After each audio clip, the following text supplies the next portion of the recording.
నాకు దూరదర్శన్ శ్రీనివాస్ గారిగా చాలా పరిచయం. ఎందుకంటే మనం మీ ఆధ్వర్యంలో చాలా ప్రోగ్రామ్స్ చేసాం దూరదర్శన్లో. సో దూరదర్శన్ కాకుండా అబౌట్ దట్ మీరు శ్రీనివాస్ గారు అంటే ఏం చెప్తారు? First of all India radio హైదరాబాద్లో క్యాజువల్ అనౌన్సర్గా ఎంటర్ అయ్యానండి 1989. సో 88లో మేము హైదరాబాద్ వచ్చినప్పుడు నేను సెంట్రల్ యూనివర్సిటీలో పోస్ట్ గ్రాడ్యుయేషన్ జాయిన్ అయ్యాను. సో దాంతోపాటు ఏదో ఒక మీడియాలో ఉన్న ఇంట్రెస్ట్, అంటే పాటలు పాడాలనేదే ఎక్కువ ఇంటెన్షన్. యాంకర్ అవ్వాలనో న్యూస్ రీడర్ అవ్వాలనో లేదు, సింగర్గా కెరీర్ స్టార్ట్ చేయాలని ఆల్ ఇండియా రేడియో ఎంటర్ అయ్యి లైట్ మ్యూజిక్ ఆడిషన్ అప్లై చేస్తే I have been approved. Light music, లలిత సంగీతం పాడడానికి. సో ఆ లలిత సంగీతం పాడడానికి జీవీఎస్ సుబ్రహ్మణ్యం గారు అని మా గురుగారు ఉన్నారు, మా వెస్ట్ గోదావరి. వారి పుణ్యమే ఇవాళ నేను ఆల్ ఇండియా రేడియోలో గ్రేడెడ్ సింగర్ అయ్యాను అంటే. So is no more.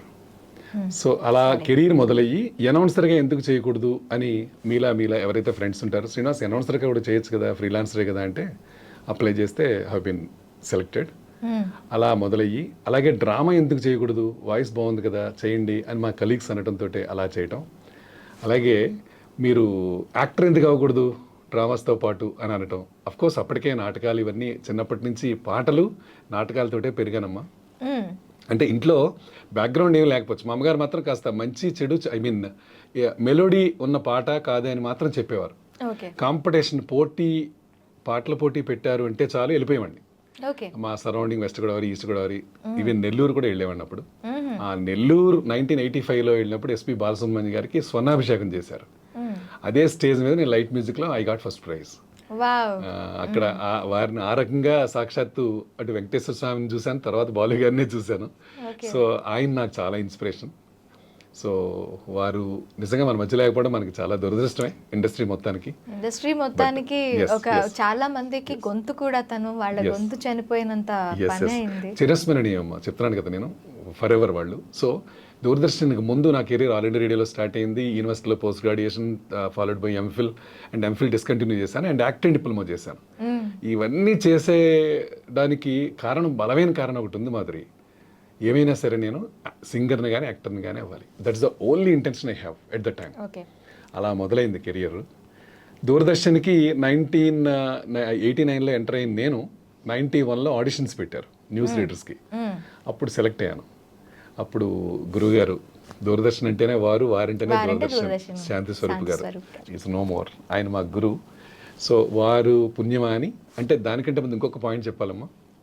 Satyavathi గారని, బి సత్యవతి గారని భీమవరం సీనియర్ న్యూస్ రీడర్ ఉండేవారు.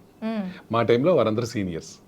సో అప్పుడు నేను అక్క అని పిలుచుకుంటుంటాను. అంటే మా అత్తయ్య గారింటికి చాలా దగ్గర, మా మిస్సెస్ వాళ్ళ సిస్టర్ క్లాస్మేట్స్, అలా ఫ్యామిలీ ఫ్రెండ్స్. ఫస్ట్ టైం మమ్మల్ని తీసుకెళ్ళటం హైదరాబాద్ వచ్చినప్పుడు. తర్వాత తమ్ముడు నువ్వు న్యూస్ రీడర్గా అప్లై చేయి, వాయిస్ బాగుంటుంది కదా, క్లారిటీ ఉంటుంది కదా అంటే మనకేం తెలియదు అన్నారు కదా, ట్రైనింగ్ ఇస్తారు కదా, ఓకే నేర్చుకుందామని అప్లై చేశాను. ఆ రకంగా న్యూస్ రీడర్గా సెలెక్ట్ అయ్యానమ్మా. నాకు విని చాలా రోజులు అయిపోయింది ఆ గొంతు. నమస్కారం, దూరదర్శన్ వార్తలకు స్వాగతం. ఇప్పుడు మీరంటేనే కానీ నాకు గుర్తు రావట్లేదమ్మా. నమస్తే, దూరదర్శన్ కేంద్ర హైదరాబాద్, దిస్ ఇస్ శ్రీనివాస్ భోగిరెడ్డి. ఇప్పుడు ముఖ్యాంశాలు చూద్దాం. ఈ పదం మాకు పడుకున్నా అదే వస్తుంది. ఇక వార్తలు ముగించేది ముఖ్యాంశాలు మరోసారి. అయిపోయింది. మళ్ళీ నాదొక సిగ్నేచర్ స్టైల్ ఉంది ఎండింగ్లో, అంతా అయిపోయింది చాలా మంది అంటుంటారు. సో ఇంతటితో వార్తలు సమాప్తం. మళ్ళీ రేపు ఇదే సమయానికి కలుద్దాం. నమస్కారం, థ్యాంక్ యూ అనేవాడిని. ఏదైతే లాస్ట్లో అనేవాడినో అది కొంచెం నాకు చాలా మంది ఫ్యాన్స్ ఉండేవారు. చాలా ఇదంతా మీరే చెప్పినట్టు, ఇదంతా మీరే ఓన్ గా చదివేసి చేసినట్టు చేసేవారు. యాక్చువల్లీ అంతవరకు శాంతి స్వరూప్ గారు చదువుతున్నప్పుడు యాప్ట్ అయ్యేటప్పటికి కూడా మీరు వచ్చి అంటే న్యూస్ ప్రెజెంటేషన్ కి ఒక కొత్త అర్థం అయితే అంటే టెక్నాలజీ పాయింట్ ఆఫ్ వ్యూ అమ్మా, శాంతి స్వరూప్ గారు ఓన్లీ స్క్రిప్ట్ పెట్టుకున్నా ఎక్స్టెంపోర్ కూడా చెప్పగలరు. ఆ క్యాపబిలిటీ వారిలో ఉంది. వారిని చూసి నేర్చుకున్నది చాలా నేర్చుకున్నాం, కానీ వారిలో మాత్రం ఎవరు కాలేరు కూడా. I'm quite sure about it. So all of A sudden current పోయేది. అప్పట్లో 2-3 సెకండ్లు చీకటి కూడా ఉండేది న్యూస్లో. అప్పుడు కూడా ఆడియో కంటిన్యూ చేసేవారు ఆయన. అంటే ఆడియో పాయింట్ ఆఫ్ వ్యూ వరకు వచ్చేది, విజన్ వచ్చేది కాదు. సో ఆ తర్వాత ఫస్ట్ బులెటిన్ నాకు ఐ నెవర్ ఫర్గెట్ దట్ వారితోటే పడింది. అప్పుడు ఇద్దరు న్యూస్ రీడర్స్ ఉండేవాడు ఈవినింగ్ 7 o'clock న్యూస్కి. సో వారేమో హెల్తీగా ఉంటారు. నేను 91లో బులెటిన్ చేసినప్పుడు చాలా సన్నగా ఉండేవాడిని. అసలు మ్యాచ్ అయ్యేది కాదు, మరి ఇలా ఉండేది. సో ఏంటి శ్రీనివాస్, ఏంటి ఇంత మీ బ్యాక్గ్రౌండ్ ఏంటి? ఏం లేదు సార్, ఇవాళ మీతోటే నా ఫ్యూచర్ గ్రౌండ్ మొదలవుతుందన్న. అలా మొదలైంది. ఎన్నో నేర్చుకున్నాం ఆయన దగ్గర. అది దూరదర్శన్ ముందు కెరీర్ అంతా. దూరదర్శన్కి వచ్చిన తర్వాత ఇంకా మొత్తం మారింది. ఓకే. యా.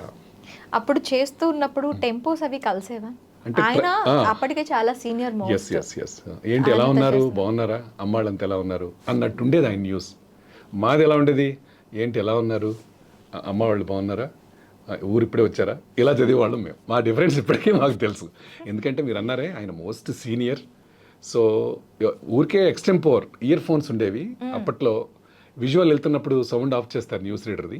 వెంటనే పక్కన ఎవరైతే ఎఫ్ఎం ఫ్లోర్ మేనేజర్ ఉంటారో, సార్ ప్రధానమంత్రి గారు ఇప్పుడే దిగారంట, ఎయిర్పోర్ట్లో ఉన్నారు, అంతే అని వదిలేస్తే వెంటనే విజువల్ అవగానే ఆయన వెంటనే చెప్పేవారు, ఇప్పుడే కొద్ది క్షణాల క్రితం అని మొదలుపెట్టి ఆయన వచ్చారు నేనే చూశాను అన్నట్టు చెప్పేవారు. అందుకనే శాంతి స్వరూప్ గారు అంటే ఎస్ నేనే తీసుకొచ్చాను, నేనే కాఫీ ఇచ్చాను అన్నట్టు చెప్పేవారు ఆయన. అంత క్లియర్ కట్గా ఉండటం వల్లమ్మ ఇప్పటికి కూడా అంటే ఐ మీన్ మా ఫాదర్ ఏజ్ గ్రూప్ అంతా ఉన్న వాళ్ళందరికీ కూడా శాంతి స్వరూప్ గారు అంటే వాళ్ళు ఎప్పటికీ మర్చిపోరు. ఆయనలా ఎవరో చదవలేరు అనే అంటారు ఇప్పటికి కూడా అందరూ, కానీ రారండి, కంపారిజన్ లేదు ఆయనకి. సో అలా అండి. అప్పటికిప్పటికీ తర్వాత టెక్నాలజీలో అంతకుముందు చూసి చదివేవాళ్ళం. అఫ్ కోర్స్ మాధురి మీరు కూడా న్యూస్ రీడర్ సెలెక్ట్ అయ్యారు, చదివారు. అది కాదు, ఇలా పేపర్స్ ఇలా పెట్టుకుంటూ ప్లాన్ గా వెళ్ళేవాళ్ళం. మనం అక్కడ చూస్తూనే ఏం చూడనట్టుగానే ఇలా అనుకుంటూ ఉండేవాళ్ళం. పక్కనేమో ఇస్తూ ఉంటారు, ఇదిగో స్క్రిప్ట్ తీసుకోండి అంటారు. ఇలా ఏది తెలియకుండా ఇలా తీసుకుని ఇలా జాగ్రత్తగా పెట్టుకోండి, ఇలా పెట్టి అన్నీ చేసేవాళ్ళం. కొన్ని కనబడుతూ ఉండేవి. సో చాలా థ్రిల్లింగ్ ఎక్స్పీరియన్స్ అమ్మ అదైతే.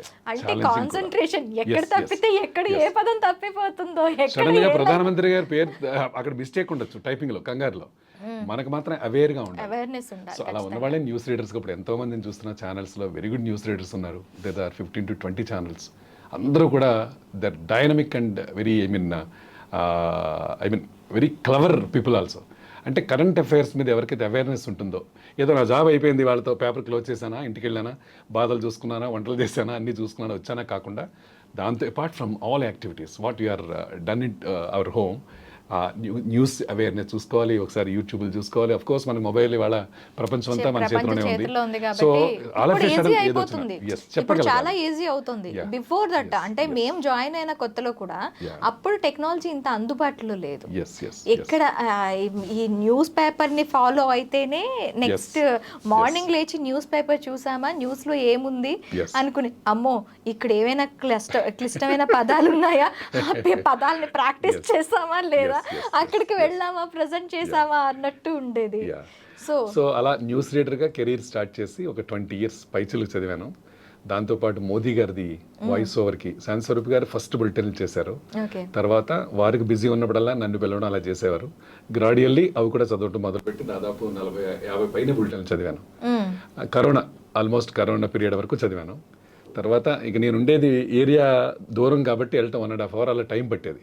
సో నేను దాన్ని కరోనా వల్ల భయపడి ఇంట్లో వాళ్ళతో కూడా దృష్టిలో పెట్టుకుని నేను కొంచెం తగ్గించడం జరిగింది అప్పుడు. సో దాంతోపాటు లైట్ మ్యూజిక్ పాడేవాడిని, అది పేట్రియాటిక్ సాంగ్స్ పాడాను. అలాగే ఉద్యోగ వార్తలు, న్యూస్ రీడర్గా ఉంటే ముందు ఉద్యోగ వార్తలు చదివాను. ఆ ఉద్యోగ వార్తలు చదివినప్పుడే అప్పుడు డైరెక్టర్ గారు ఉండేవారు, శైలజ సుమన్ గారు ఉన్నారు. శ్రీనివాస్ నువ్వు ఇది కూడా చదివా, న్యూస్కి అప్లై చేయని మేడమే అన్నారు. సో అదొక ఇన్స్పిరేషన్. శైలజ గారు రిటైర్ అయిపోయారు. మేడం కూడా చాలా ఎంకరేజ్ చేస్తారండి. ఈ శైలజ్ గారు కాదు, యార్లగడ్డ శైలజ్ గారు సింగర్గా ఎంకరేజ్ చేశారు నన్ను. సో వీళ్ళందరూ కూడానండి, నేను ఎవరో తెలియదు, ఎక్కడి నుంచి వచ్చానో తెలియదు, నేను శ్రీనివాస్ అంటే సింగర్, సో ఆ సింగర్ పేరు మీద వాయిస్ ఓవర్ చెయ్యి, అలాగే నువ్వు ఇది చెయ్యి, అలా ఉద్యోగవార్తలు చదవచ్చు కదా, అలా యాంకర్గా ఉండొచ్చు కదా అన్నారు. యాంకర్గా ఉన్నాను. న్యూస్ రీడర్ సెలెక్ట్ అయిన తర్వాత 91లో నువ్వు చిన్నపిల్లల్లో ఉన్నావయ్యా, బాగా ఓ పని చెయ్యి, కొంతకాలం అనౌన్స్మెంట్లు చెయ్యి, ఉద్యోగ వార్తలు అది చదువు, తర్వాత న్యూస్ రీడర్ కానీ మేడమే అన్నారు. ఆఫ్టర్ 6-7 months మళ్ళీ అగైన్ నా కాన్ఫిడెన్స్ అది చూసారు. Okay, why don't you continue as a news presenter అన్నారు. అలా కెరీర్ స్టార్ట్ అయిందమ్మా. ఓకే, యా, అది దూరదర్శన్ సంబంధించి. ఓకే,